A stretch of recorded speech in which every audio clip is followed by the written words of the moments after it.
Guys, the video that you're going to look at on creating a newsletter will cover the following objectives.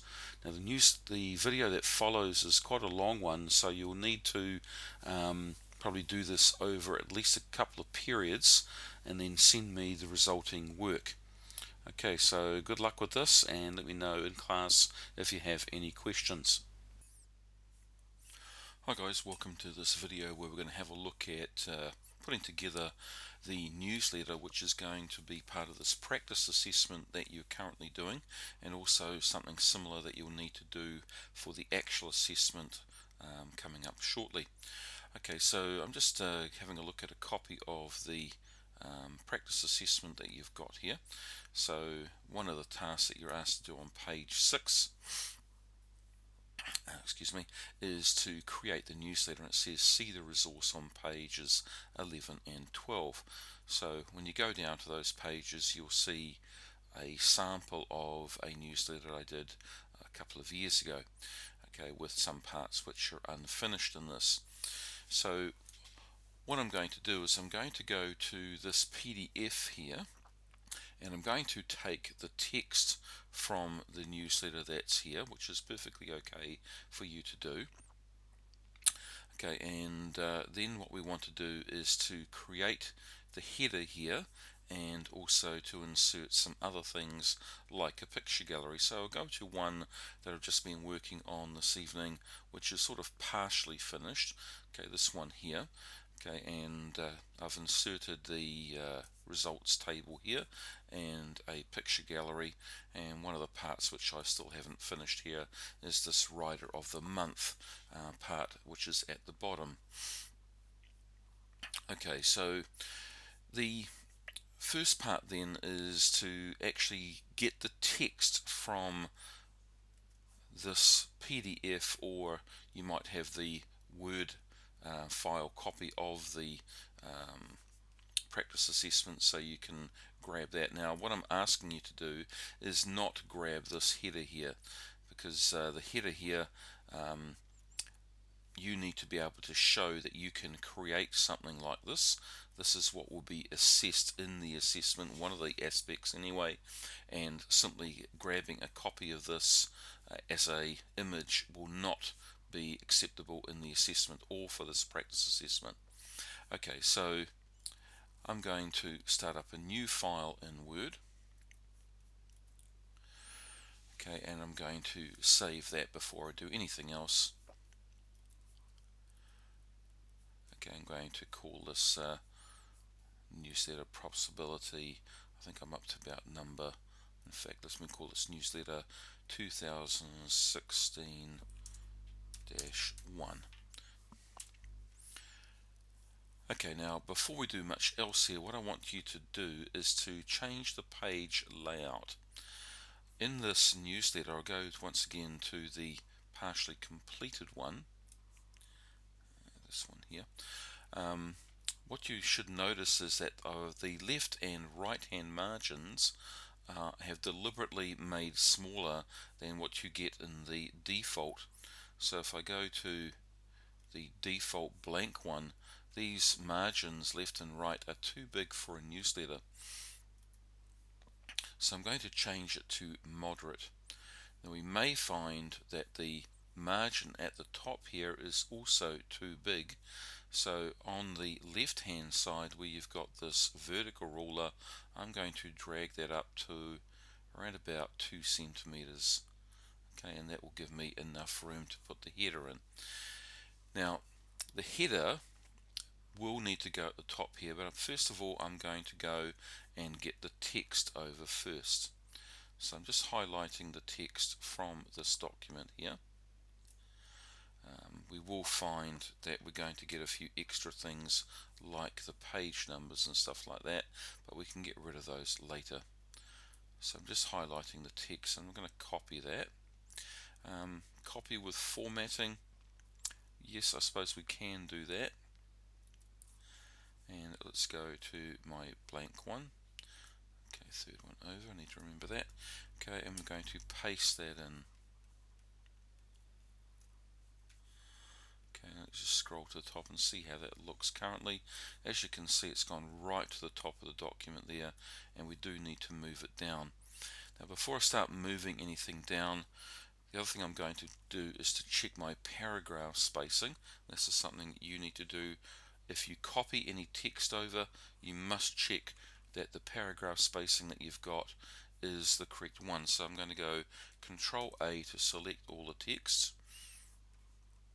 You can see that the spacing before and after has disappeared, and we need to put this back to our defaults and click OK.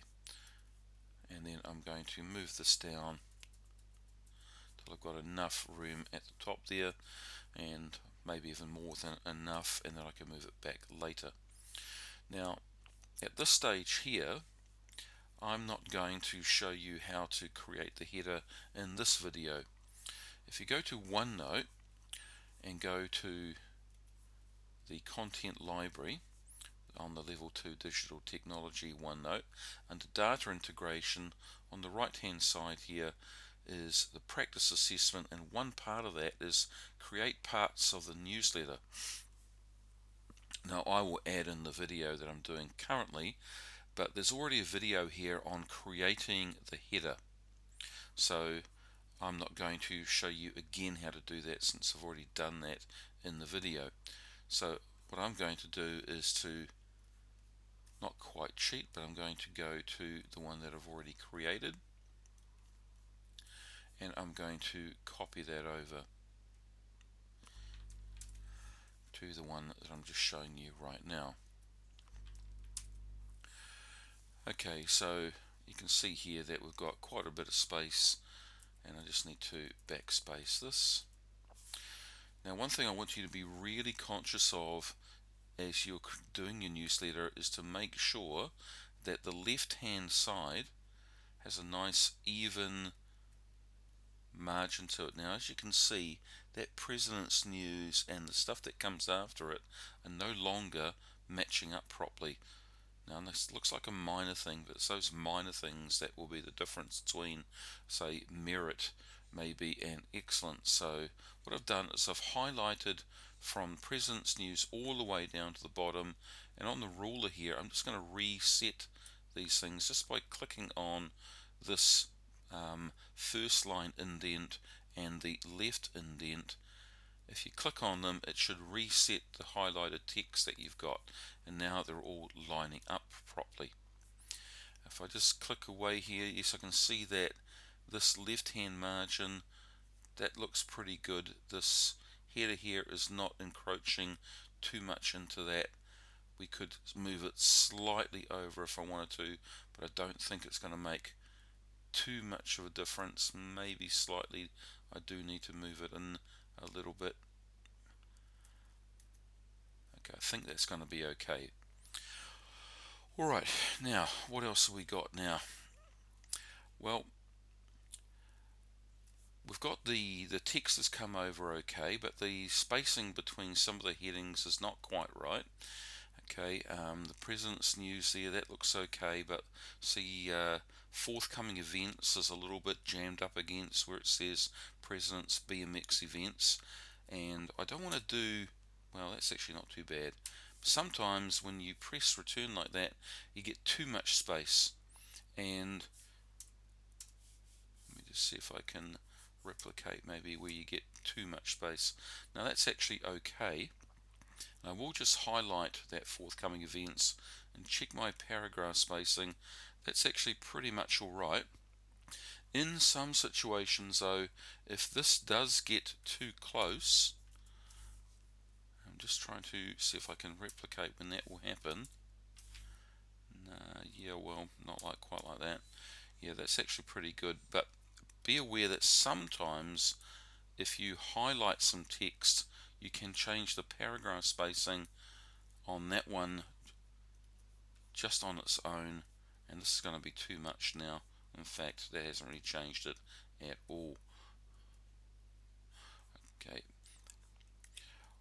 Alright, moving on to where we've got this stuff here. Now this is how we want this to look.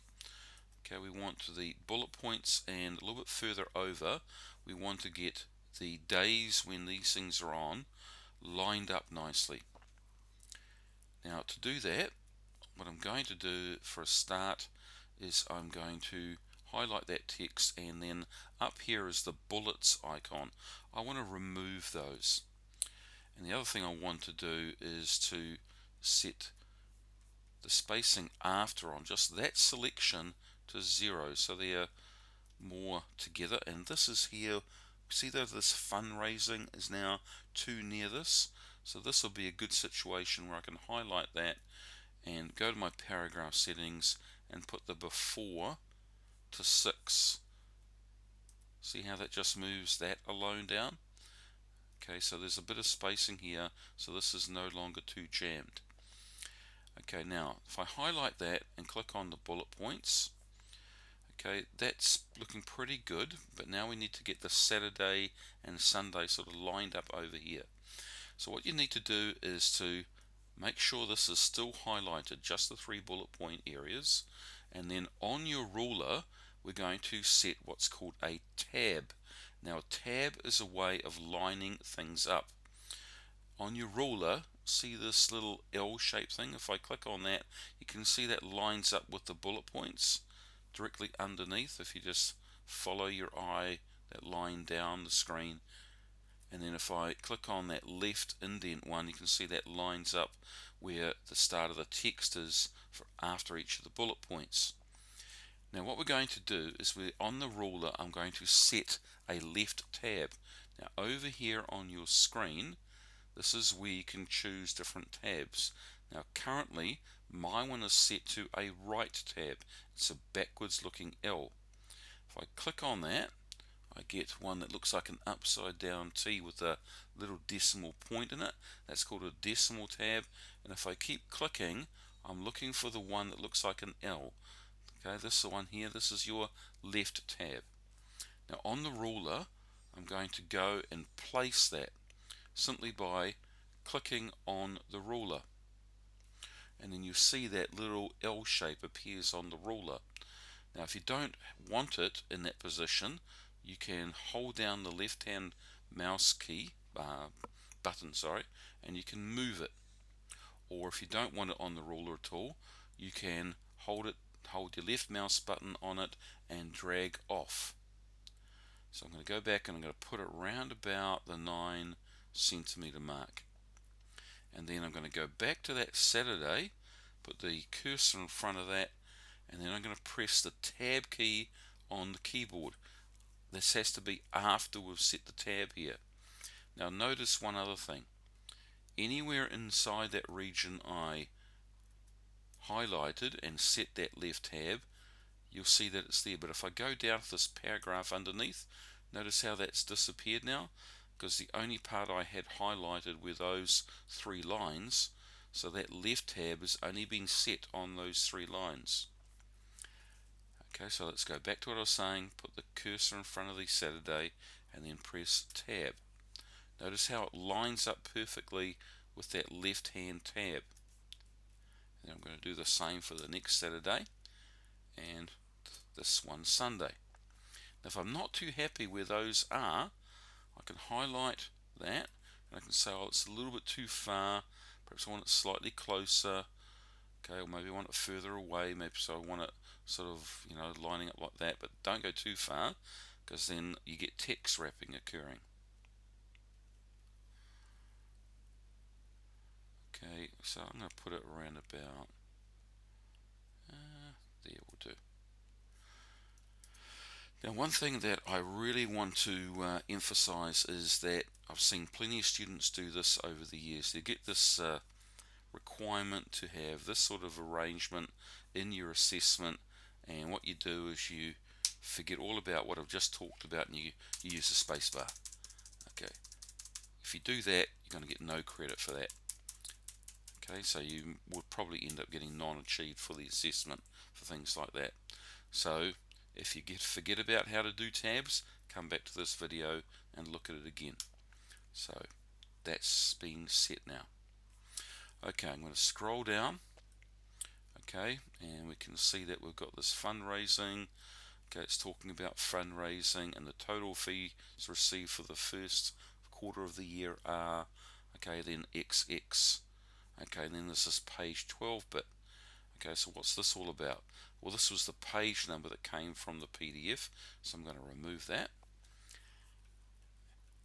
Okay, and the recent results, I actually want that to go over here at the top of the next page.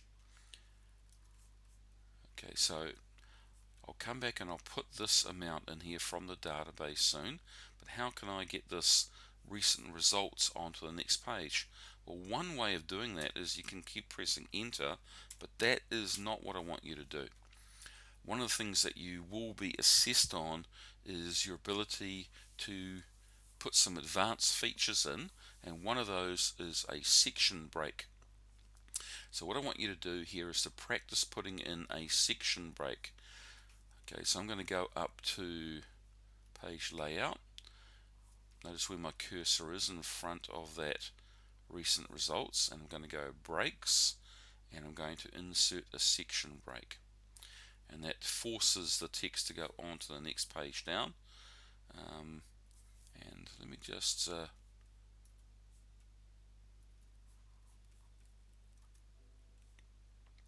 I just noticed that the top and bottom margins, for whatever reason, have been completely set to 0, which is not what I want. Okay, so I've just clicked fix there. Okay, in fact, I'm just going to go Control A, select everything, and I want to just reset this back to moderate. Okay, and okay, things have got a little skew width on me.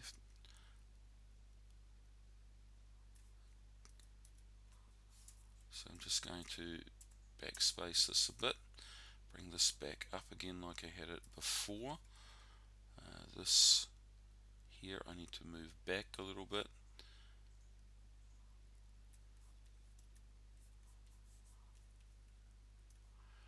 Just noticed also that if I click on some of these regions, for whatever reason, the right hand margin has gotten a completely wrong place. So I'm just going to go Control A again and reset that right margin for where it should be by clicking on it. Click on those left ones again so things line up properly. Okay, so that's looking more like it.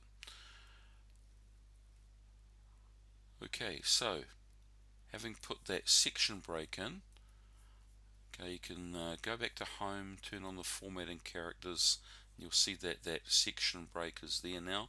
So that's one thing that you will need to put also in for your assessment document.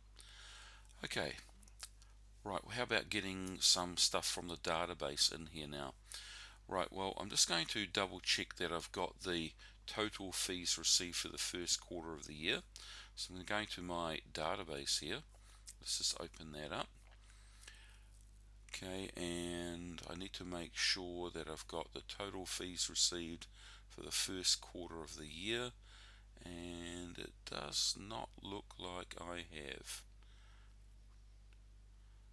Okay, so I'm just going to pause the video, and I'm just going to go and create that. In fact, I had already done that. That was this fees 3 one. Okay, so yeah, that fees 3 is one that you should already have done, and that's there. Alright, so let me just close that database, and now I'm going to go back to my letter. Okay, so how do I get that in there? Okay, and I'm just going to delete that and go to where I'm inserting material from the database. Going to have to browse where I've got my data stored.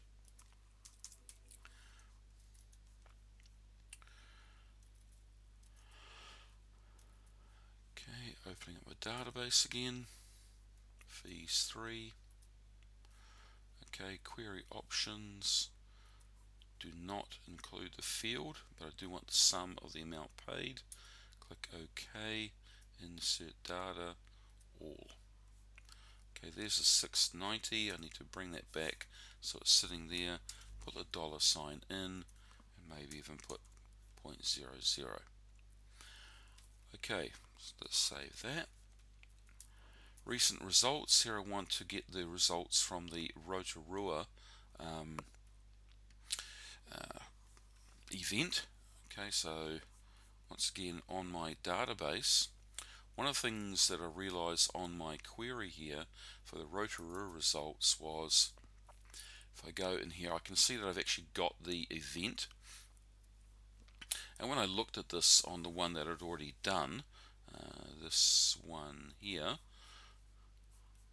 it looks a lot better if we don't actually have the event Rotorua all the way down here, because we know from the heading of this section that it is talking about the Rotorua Open Championships here. It says so in the text.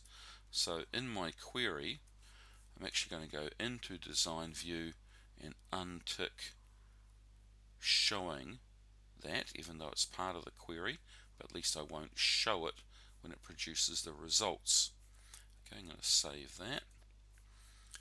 I'll just close that table, leave the database open, and here I'm going to go back here now, remove where it says table of results, go there. Might even have to go back up there, press enter. Right, so let's insert database, get data. Once again, need to browse to where my database is.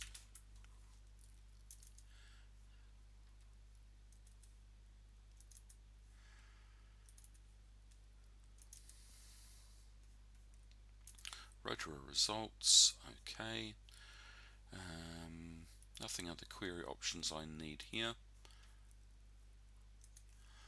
But table auto format, simple 3 is an excellent one to use. Insert data all, okay. Now that's looking pretty good. The spacing for the table is a little bit too much, and it is also jutting into the left.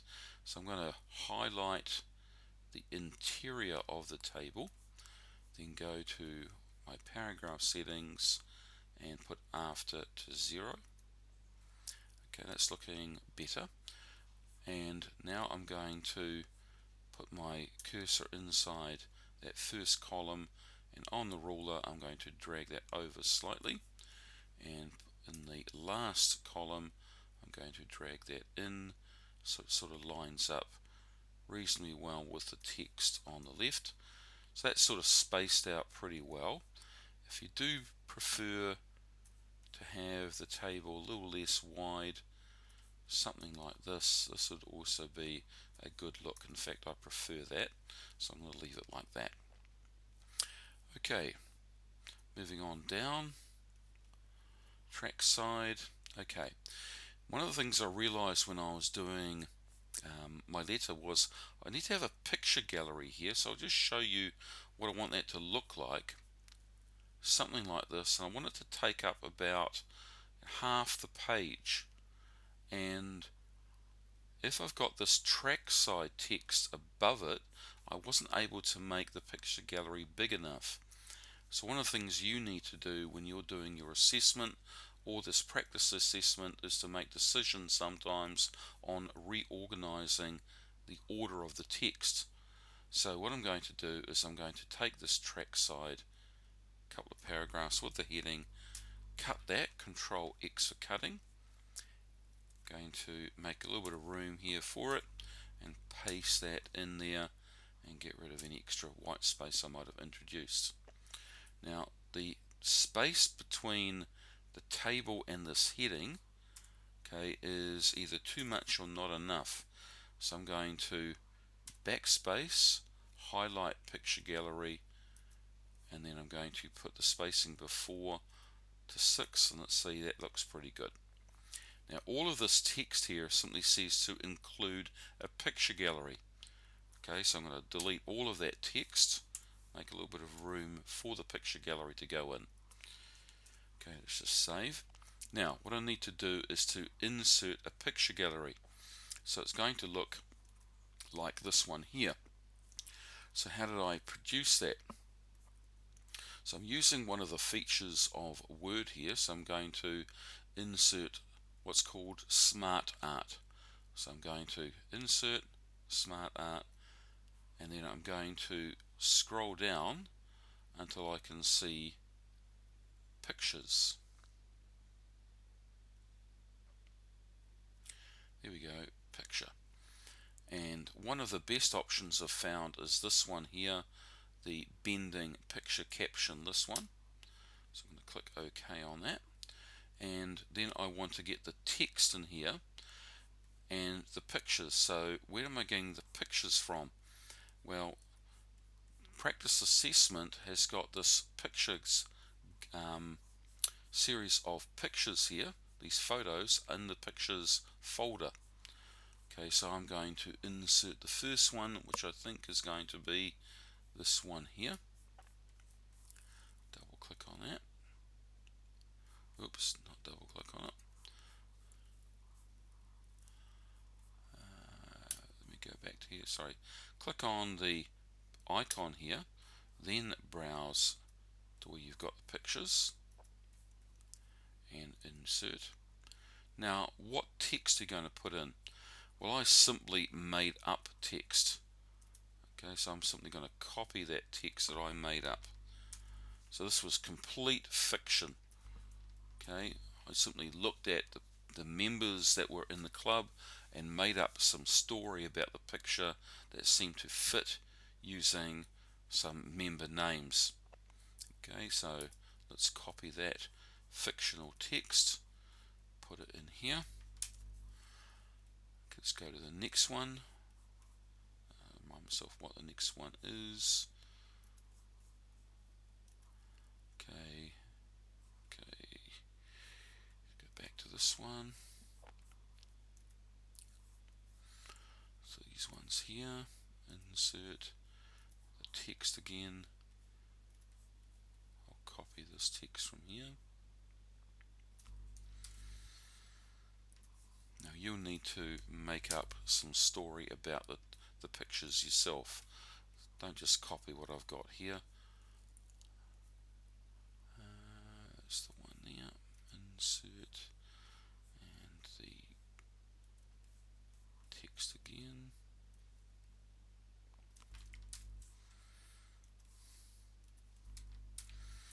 Now how do I get the fourth picture in? Simply put your cursor there at the end of that text, press enter, and you'll get room to put another picture in. And it's going to be this one here. Insert, and once again the text. I think I made a mistake with this. I think it's a picture of a guy and Brooke Templeton's actually a girl, so yeah, good reason to actually change that one, I think, but I have to double check on that again. Okay, so having done that, okay, what are we going to do now? Alright, so what I want to do is I want to get the pictures to be a bigger size, but I want them to go 2 by 2. So notice that as I drag this around, I can get sort of different ways in which the pictures can appear. So I want them two above, 2 below, and once I've got that, by simply making a square shape, I'm then going to keep dragging this down until I've got a good size pictures.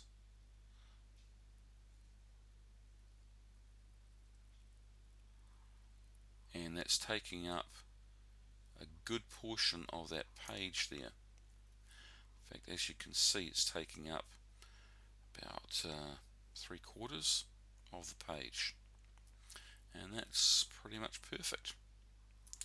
If you do find that things get too wide or something like that, you can drag in the left. Okay, it's a good idea to try and get back to that square shape. Okay, and then drag from the bottom right hand corner until you get the size that you're after. If you find that trackside is persisting there and it's getting a bit annoying, you can just put the cursor in front of trackside, and once again you could go to and show me another example of a section break. Okay, so that's looking pretty good. One thing that might make this look a little bit more professional is the alignment. You can see that the text here, the table here, and then the picture gallery all having different right hand alignments doesn't look so great in my opinion. So I'm going to make these columns a bit wider, and I'm actually wanting the right hand edge of my table to line up with the right hand edge of the picture gallery. That looks more professional. Okay, this use of alignment, things lining up visually. And once again, make sure that that edge of that table, as much as you can, lines up with the things above and below it.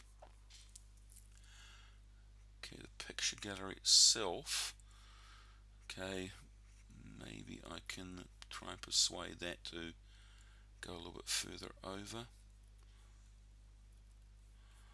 No, I can't, but that's pretty good. Okay, I'm not going to worry too much about that. Okay, the track side text. Okay, this doesn't take up nothing really to do there. The last thing I need to do is this rider of the month. It says from the BMX Club database, include details, profile, placing, profile, class, and so on of the rider of the month, Jordan Craig. Okay, so let me just save, go back to my database. Do I have rider of the month here? No, I don't. I've got biographies, one of whom is Jordan Craig. Okay, so what did I want? What was the instructions again? Placings, profile, class of the rider of the month. Alright, I'm just going to pause the video for a second. Alright guys, just back here again. So to get information about Jordan Craig in here, what I've decided to do is I've gone back to my database and I've made two queries. One is simply called Jordan Craig, and this is showing some information about Jordan. Okay, and a little bit of biography, her class, obviously her name. And also what I've got is her results. Spelt her name incorrectly, just noticed. And I've got those open so I can't rename it. So let me just close those and quickly rename that.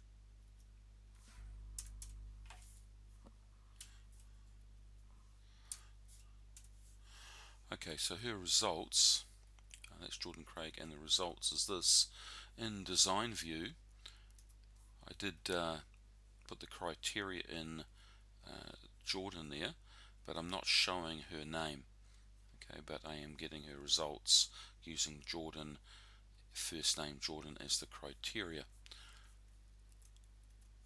Okay, so back on my newsletter, I'm not going to put Rider of the Month dash Jordan Craig because it's going to come through on that table. Now I want to show two things here. I want to show that biography, and I also want to show her recent results. So what I'm going to do is I'm going to use a couple of text boxes for this. So I'm going to insert, and I'm going to draw a text box, and I'd like to get her results next to this here, but we'll just see how this goes.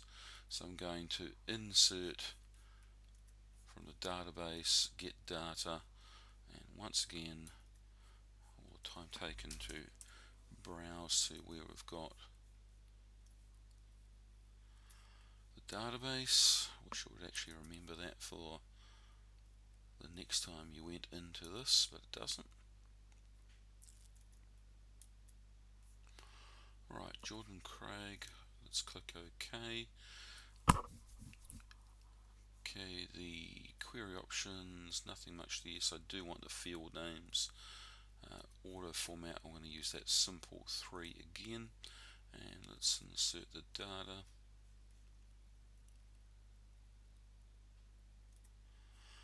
Okay, so that's looking pretty good.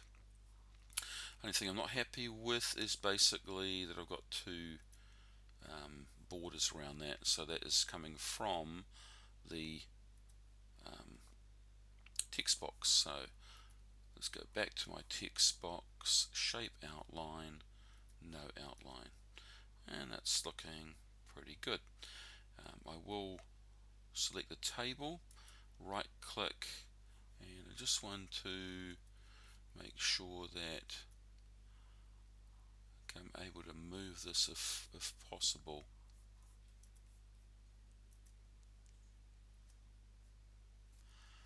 So I'm just clicking on the edge of it.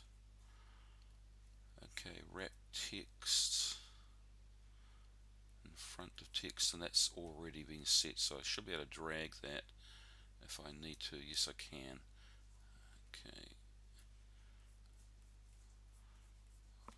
Alright, so let's see if we can just drag that slightly more to the left and up if possible. It's not going to let me. Okay. Let's see if there's anything I can do here on the ruler. Yes, I can move that, and let's actually click on the edge and move that up. Right, so that's looking pretty good.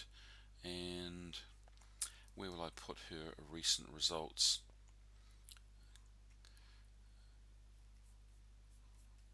Okay, in fact I might try and put it here, maybe with a little caption underneath. Writer of the month, Jordan Craig, and some of her most recent results, something like that. So let's go insert text box again, and I'm just going to draw that roughly in that place there.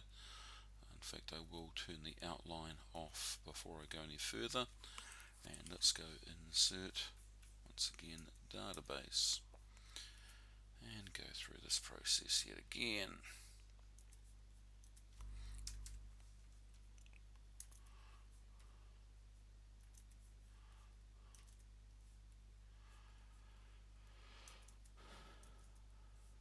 Okay, there's the results. Okay, format simple 3, and let's insert the data.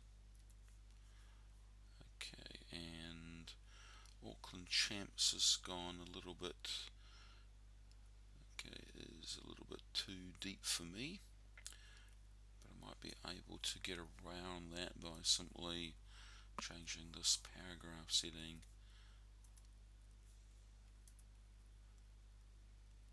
Okay, that's gone obviously off to the right here.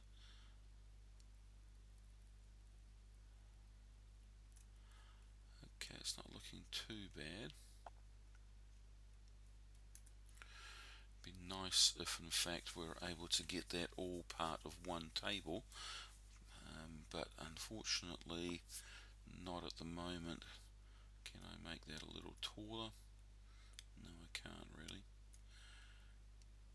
Okay, it's not too bad. It would be nice if it actually got one table here with the events and the placings all as one. So I'm just going to pause the video for a moment, see if I can do that back in the database area.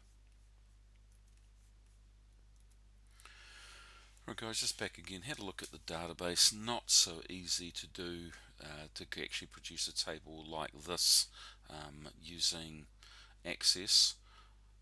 What I might try and do is just see if we can space this a little bit out. So I'm going to try something like 2 after.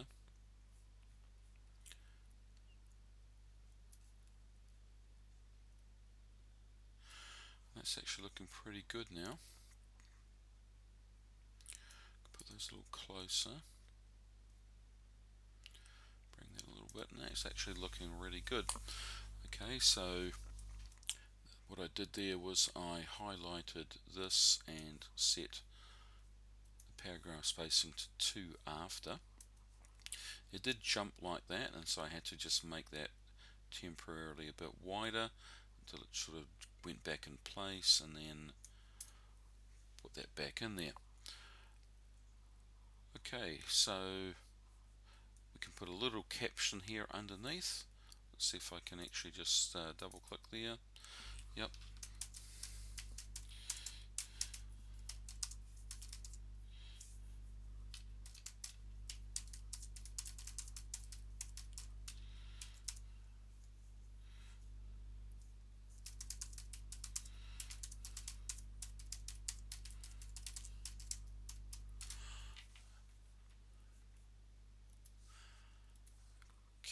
so that's looking pretty good. Only thing is I'd like that to be centered and I want it sitting right underneath there. Underneath it, that's two tables. So what I'm going to do is once again insert that into a text box. So I've already highlighted the text, so I'm going to click on simple text box, and that did not work. Okay, so let's try that again.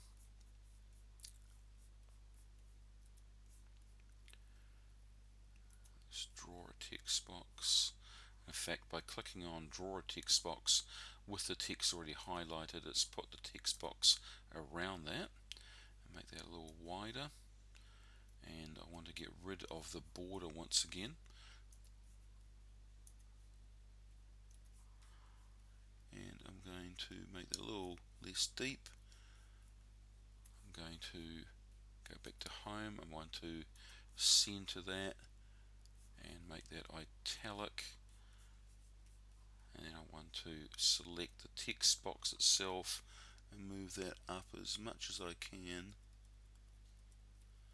so it's sitting right underneath that there. So I reckon that looks pretty good. Alright, so let's check this. This is looking pretty good.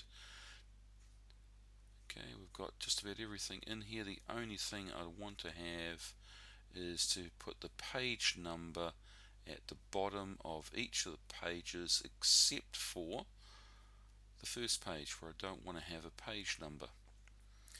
Okay, so let's save and let's go and see how we can put a page number in. So let's go to view. No, it's not on view, it's under page layout. No, it's not. Where the heck is that? Design? No.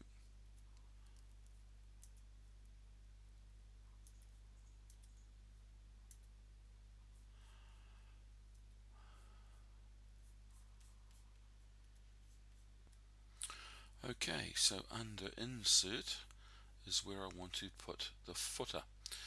Right, so let's click on footer, and I'm just going to make that a blank one at the moment. Now, when we put that footer in, I'm just going to scroll through here to make sure that my document hasn't got completely gone haywire here. Now, the other thing that you might be able to see is that the footer is itself quite deep. Okay, so I'm going to see if we can make that a little less deep by clicking in the footer region, and then down here where it says top margin. In fact, I want to make that a little less deep.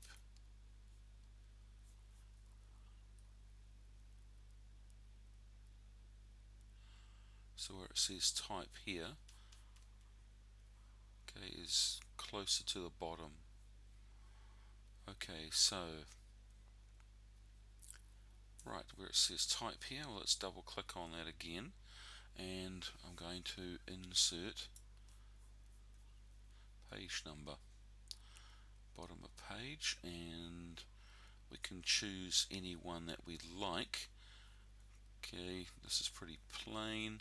We could type our own ones in, but I'm actually going to choose accent bar 1. No, I'm not. Yes, in fact, I might do that. Let's see how that looks. It looks pretty good. Now, one thing that I want to do is I do not want to have the page number on the first page. So I'm going to click on different first page here, and then close that.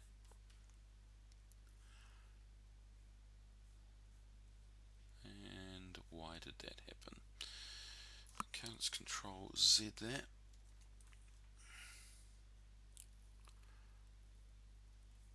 And actually, let's make sure that we're clicking in on page 1. Insert page number.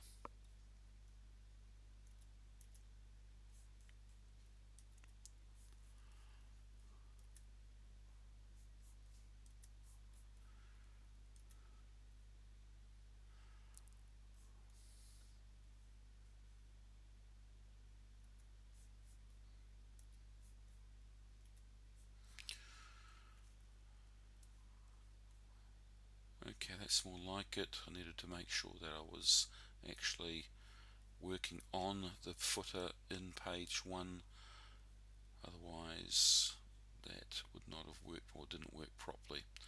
Okay, so we've now inserted the page number, and after scrolling through and checking things, I think that looks pretty good. Now the last thing that I would need to do is to read over the newsletter completely to make sure that there are no spelling mistakes, and sometimes the text that you might be given might have deliberate spelling mistakes in it, so you need to make sure that you're checking all of that. Alright, now this video has been very long, so work your way through it. Probably take you a period or two to get your way through this, and you need to get the newsletter produced, something similar to this, and you need to save that, send it to me with your other files for this, and also want you to print this as well. Okay, one thing on the header that I might look at perhaps in class with you guys is that I think this is a little wide this here, and that this April and stuff should have been further to the left. Okay, so we might come back to that in class. Right guys, catch ya.